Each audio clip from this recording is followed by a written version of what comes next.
कमलायतलोचन लोकपते विजयी भव वेङ्कटशैलपते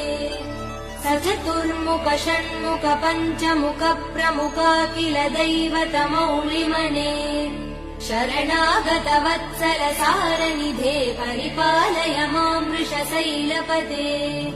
अतिवेलतया तव दुर्विषहैरनुवेल कृतैरपराध सदैः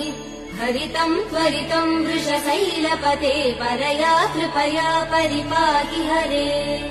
अधिवेङ्कटशैलमुदारमते जनताभिमताधिकदानरतात् परदेवदया गदितान् निगमै कमलादयितान् परं कलये कलवेणुरवावसगोपवधू शतकोटिवृतात् स्मरकोटिसमात् प्रतिवल्लविकाभिमदात् सुखदात् वसुदेव